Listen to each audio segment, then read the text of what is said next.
Good morning and welcome back student to Shanti Kunj online classes. तो बच्चों, हम पढ़ रहे थे प्रकाश, प्रतिबिंब और दृष्टि। हमारा चैप्टर नंबर 14 हम कर रहे थे और आज हम इसे कंप्लीट करते हैं।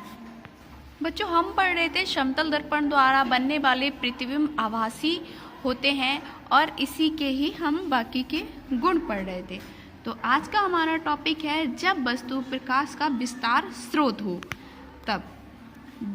विस्तृत वस्तु के रूप में ए बी एक छोटी सी पेंसिल समतल दर्पण के सामने रखी है।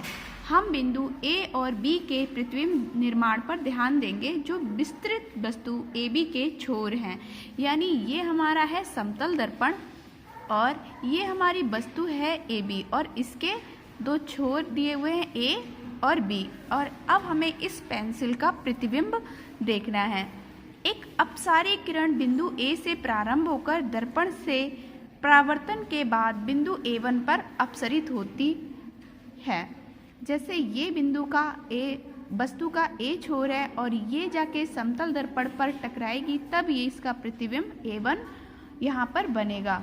तो ये किरण कौन सी होगी? अपसरित किरण होगी। इसी प्रकार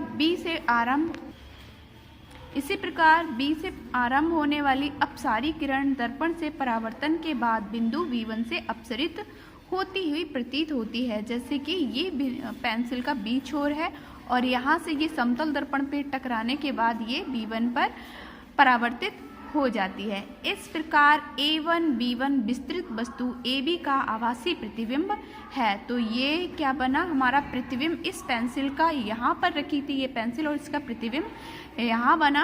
और कैसा बना? आभासी प्रतिबिंब बना जो पार्श्विक उल्टा है, यानी जैसी ये था वैसी नहीं है, इसका ये उल्टा बना है और दर्पण के पीछे उतनी दूरी पर बनता है जितना वस्तु दर्पण से दूर होती है। यानी वस्तु दर्पण से जितना दूर होगी उसका प्रतिबिंब उतना ही दूर बनेगा। अगला टॉपिक है किसी कोण पर झुके दो दर्पणों द्वारा बने बहुलित प्रतिबिंब। आइए दो समतल दर्पणों में परावर्तन के प्रभाव का अध्ययन करें, जिसमें दर्पण अपने क्षैतिज किनारों पर इस प्रकार व्यवस्थित हो कि दोनों एक दूसरे के साथ एक कोण बनाएं। अब यदि दोनों दर्पण के बीच में किसी वस्तु को रख दिया जाए तो कई प्रतिबिंब बनते हैं। ऐसा इसलिए होता है क्योंकि एक दर्पण द्वारा बना प्रतिबिंब दूसरे दर्पण के लिए बने वस्तु का कार्य करता है। आगे प्रतिबिंब का प्रतिबिंब भी बनता चला जाता है और इस तरह से ये प्रक्रिया चलती जाती है। ये निरंतर तब तक होता है जब तक कि किसी भी दर्पण द्वारा परावर्तन संभव ना हो। जहाँ किसी ऐसा दर्पण आ गया जिससे हम प्रतिबिंब नहीं बना पा रहे हैं, वहाँ पर जाके ये प्रक्रिया रुकती है और इस परावर्तन को हम बहुलित परावर्तन या मल्टीपल रिफ्लेक्शन कहते हैं। समतल दर्पण के उपयोग।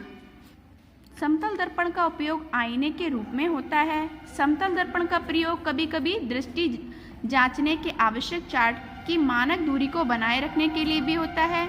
इसका प्रयोग सौर कुकर में पकाए जाने वाले पदार्थ पर प्रकाश को परावर्तित करने में होता है। पेरिस्कोप में भी होता है। पेरिस्कोप क्या है? ये एक उपकरण है और इसका प्रयोग उन वस्तुओं को देखने के लिए किया जाता है जो दृष्टि की सीध में नहीं होती।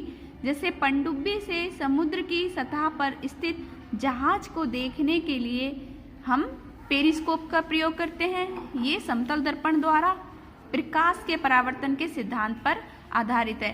तो पेरिस्कोप किस पर आधारित है? प्रकाश के परावर्तन के सिद्धांत पर। तो बच्चों, अगर हम पेरिस्कोप को देखें तो अगर ये हमारी नेत्र है और ये हमारा पेरिस्कोप है तो इसमें ये दो समतल दर्पण लगे हुए हैं और कितने 45 डिग्री के कोण पर ये लगे हुए होते हैं। तो इस तरह से हम वस्तु को देख सकते हैं। फिर होता है कैलिडोस्कोप में भी इसका प्रयोग किया जाता है।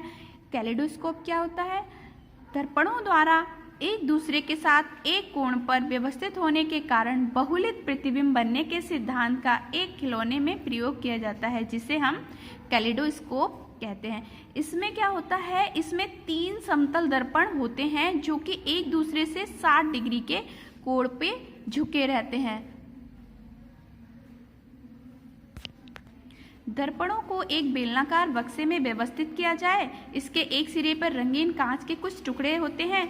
जब दूसरे सिरे से देखा जाता है तो दर्पण द्वारा कांच के टुकड़ों के बहुलित प्रतिबिंब बनने के कारण इसमें एक सुंदर पैटर्न दिखाई देता है।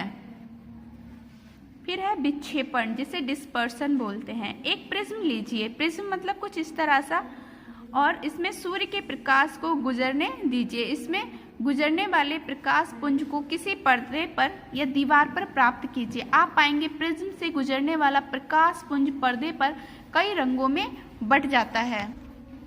प्रकाश के रंगों का क्रम वैसा ही होता है जैसे कि इंद्रधनुष में मिलता है, यानी अगर हम इसे याद करने की ट्रिक क्या होती है, विबग्योर। विबग्योर से तुम इसे याद कर सकते हो, जैसे लाल, नारंगी, पीला, हरा, आसमानी, नीला और बैंगनी, ये 7 रंग होते हैं। इनका क्रम अलग अलग होता है। अगर हम इंग्लिश के एक विबग्योर शब्द से इसकी तुलना करें तो violet, indigo, blue, green, yellow, orange और रेड, इससे हम इंद्रधनुष के 7 रंग का सीक्वेंस वाइज इसे याद कर सकते हैं। तो सूर्य का प्रकाश कई रंगों के प्रकाश का मिश्रण है। इसे हम श्वेत प्रकाश कहते हैं, यानी सूर्य से आने वाला प्रकाश क्या कहलाता है, श्वेत प्रकाश कहलाता है। जब श्वेत प्रकाश प्रिज्म से गुजरता है तो ये अपने घटक रंगों में विभक्त हो जाता है, यानी जितने रंग होते हैं इसमें सब अलग अलग हो जाते हैं। श्वेत प्रकाश का अपने विभिन्न घटकों में विभक्त होना प्रकाश का वर्ण विक्षेपण कहलाता है, जिसे डिस्पर्सन ऑफ लाइट कहते हैं। और पर्दे पर प्राप्त रंगों की पट्टी हमें स्पेक्ट्रम कहलाती है। मानव नेत्र। मानव नेत्र क्या होता है? नेत्र प्राकृतिक प्रकाशीय यंत्र है जो नजदीक, दूर या अनंत पर रखी वस्तु के बारे में सूचना देता है। मानव नेत्र के प्रमुख अंग इस चित्र में दर्शाए गए हैं। देखो इस पिक्चर की तरफ मानव नेत्र दिया हुआ है। इसमें एक लेंस होता है, पुतली होती है, नेत्रोद, मांसपेशियां और ये कच्छाप द्रव भरा रहता है। इसमें दृष्टिपटल होता है और परितारिका होती है। चलिए इसके बारे में हम पढ़ते हैं। पहला है कॉर्निया। तो कॉर्निया कौन सी होती है? ये जो आगे का पोर्शन दिख रहा है ये होती है कॉर्निया।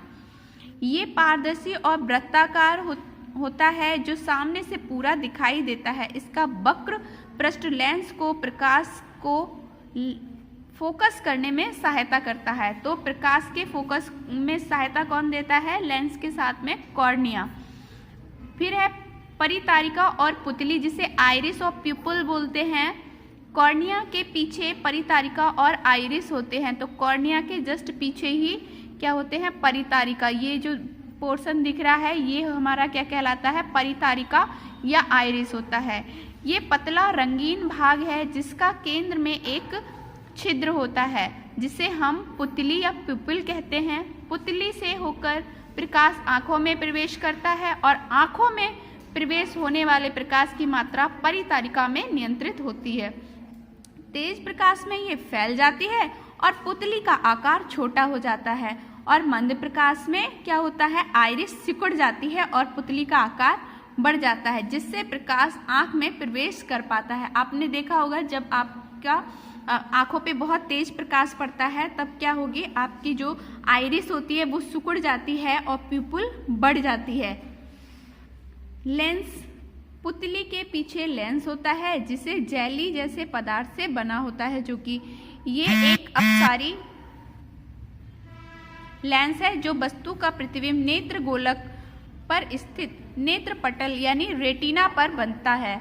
ये पक्षाभिक की मांसपेशियों जैसे सिलेरी मस्कल से जुड़ा होता है। पक्षाभिकी मांसपेशियां नेत्र लेंस की मोटाई और इस प्रकार फोकस दूरी को परावर्तित कर सकती हैं। कॉर्निया और लेंस के बीच का एक भाग पारदर्शी द्रव से भरा होता है जिसे नेत्रोद कहते हैं, जबकि लेंस और दृष्टिपटल के बीच का भाग जेली जैसे समान पदार्थ से भरा रहता है जिसे हम कच्छाप द्रव कहते हैं। फिर है दृष्टिपटल यानी रेटिना। रेटिना क्या होता है? ये पतला ऊतक होता है जो नेत्र गोलक के पार्श्व भाग के आंतरिक पृष्ठ पर होता है, यानी अंदर की तरफ होता है। और रेटिना यानी दृष्टिपटल के पृष्ठ पर असंख्य प्रकाश संबंधी ग्राही होते हैं। जब प्रकाश इन ग्राहियों पर पड़ता है तो ये ग्राही दृक तंत्रिका के द्वारा मस्तिष्क को विद्युत संकेत भेजते हैं। देखो चित्र में रेटिना कहाँ होता है, ये होता है रेटिना पीछे की तरफ। फिर है नेत्र की समंजस क्षमता। सामान्यतः नेत्र 25 सेंटीमीटर से अनंत तक स्पष्ट देख सकता है। ये ध्यान देने योग्य बात है कि नेत्र लेंस से दृष्टिपटल की दूरी सदैव समान रहती है। फिर विभिन्न दूरियों पर अवस्थित वस्तु का प्रतिबिंब सदैव दृष्टिपटल पर कैसे बनता है?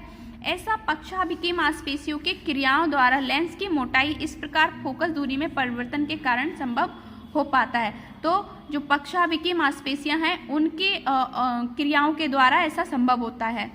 जब नेत्र किसी दूर की वस्तु जैसे चंद्रमा पर फोकस करता है तब पक्षाभिमुखी मांसपेशियां शिथिल होती हैं और नेत्र लेंस अधिकतम पतला होता है, अर्थात फोकस दूरी अधिकतम हो जाती है। जैसे जैसे वस्तु नजदीक आती है पक्षाभिमुखी मांसपेशियां लेंस को मोटा करने लगती हैं और नेत्र लेंस की फोकस दूरी घटने लगती है। लेंस की अपसारी क्षमता बढ़ने लगती है और इस प्रकार ये निकटस्थ वस्तु को दृष्टिपटल पर स्पष्ट रूप से फोकस कर पाती है। सामान्य नेत्र में पक्षाभिमुखी मांसपेशियों की क्रिया तब रुक जाती है जब वस्तु लगभग 25 मीटर की दूरी पर होती है और नेत्र लेंस की फोकस दूरी अधिक नहीं घट पाती। इसीलिए सामान्य नेत्र में प्रतिबिंब दृष्टिपटल यानी रेटिना के पीछे बनता है और वस्तु धुंधली सी प्रतीत होती है। अतः वह न्यूनतम दूरी जिस पर रखी वस्तु को नेत्र स्पष्ट रूप से देख सकता है नेत्र का निकट बिंदु या नियर पॉइंट ऑफ आई या स्पष्ट दर्शन की न्यूनतम दूरी कहलाती है। नेत्र का दूर बिंदु वह अधिकतम दूरी है जिस पर रखी वस्तु को नेत्र स्पष्ट देख सकती है। सामान्य नेत्र के लिए दूर बिंदु अनंत होता है। नेत्र की वह क्षमता जिससे ये अपने लेंस की फोकस दूरी को परावर्तित कर लेती है ताकि एक निश्चित दूरी तक स्थित वस्तुओं को स्पष्ट देख सकें, नेत्र समंजस क्षमता कहलाती है। आंखों की सुरक्षा। हमें आंखों की सुरक्षा कैसे करनी चाहिए? दिन में कम से कम 2 बार आंखों को ठंडे पानी से धोना चाहिए। अधिक तेज या मंद प्रकाश में नहीं पड़ना चाहिए, इससे आंखों पर बहुत जोर पड़ता है। यदि किसी वस्तु को बहुत नज़दीक से देखने जैसा काम हो तो काम देर तक नहीं करना चाहिए। यदि आंखों में कुछ पड़ जाए तो इसे रगड़ना नहीं चाहिए बल्कि आंखों को ठंडे पानी से धोना चाहिए। चलते हुए वाहन में नहीं पड़ना चाहिए। खेलते समय असावधानी नहीं बरतनी चाहिए। नुकीली और तीक्ष्ण वस्तुओं से खेलना नहीं चाहिए, ये आंखों को क्षति पहुंचा सकती है। आंखों में किसी प्रकार की चोट लगने पर तुरंत डॉक्टर से संपर्क करना चाहिए। तो बच्चों यहाँ हमारा चैप्टर कंप्लीट होता है। अब आपको करने हैं प्रश्न उत्तर। पहला प्रश्न है परावर्तन से आप क्या समझते हैं? प्रकाश के परावर्तन के नियम क्या है? तो इसका आंसर लिखेंगे वह घटना से लेकर प्रकाश का परावर्तन तक और उसके बाद में आपको ये चित्र बनाना है और इसके नियम का हेडिंग डालने के बाद ये दोनों पॉइंट लिखने हैं। अगला प्रश्न है समतल दर्पण द्वारा बनने वाले प्रतिबिंब के गुण बताइए। तो इसका आंसर आप यहाँ लिखेंगे। इस प्रकार समतल दर्पण में बने प्रतिबिंब पार्श्विक उल्टा होता है, सीधा होता है और ये आपके 5 पॉइंट है, 5 पॉइंट को लिखना है। अगला प्रश्न है आरेख की सहायता से समतल दर्पण द्वारा बनने वाले प्रतिबिंब की व्याख्या कीजिए जब प्रकाश का बिंदु स्रोत हो और प्रकाश का विस्तृत स्रोत हो। तो तीसरे के आ में आप यहाँ से लिखेंगे एक वस्तु ओ समतल दर्पण पी क्यू के सामने रखी है से लेके पहले यहाँ तक करेंगे। उसके बाद में यदि हम ओ आई को जोड़ देते हैं तो जितनी दूर पर वस्तु दर्पण के सामने होती है यहाँ से लेके ये कंप्लीट करेंगे। पहले ये और ये, फिर ये और उसके बाद में ये चित्र भी आपको ड्रॉ करना है, बनाना है। और इसका तीसरे का बा आप कहाँ से लिखेंगे? इसका आंसर आप लिखेंगे विस्तृत वस्तु से लेकर पहले ए बी छोर है, उसके बाद एक अपसारी किरण बिंदु ए से आरंभ होकर से A1 अपसरित होती प्रतीत होती है, ये लिखेंगे। उसके बाद इस प्रकार A1 B1 विस्तृत वस्तु AB का आभासी प्रतिबिंब है और आपको ये चित्र भी बनाना है। अगला प्रश्न है समतल दर्पण के कुछ उपयोग बताइए। तो इसमें आप यहाँ से लिखेंगे, पेरिस्कोप में भी आप इतना लिखेंगे।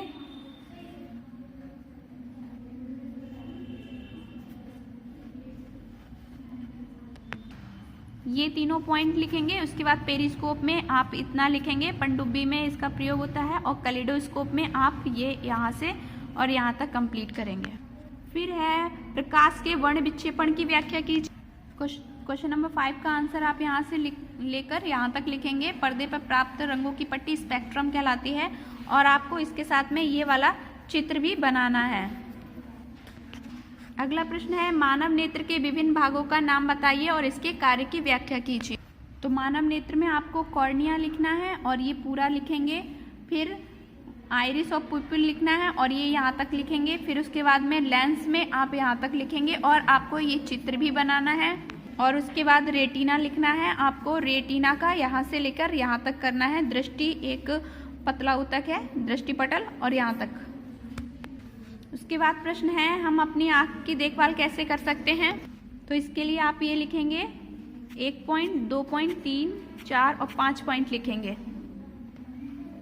उसके बाद है रिक्त स्थानों की पूर्ति करना है।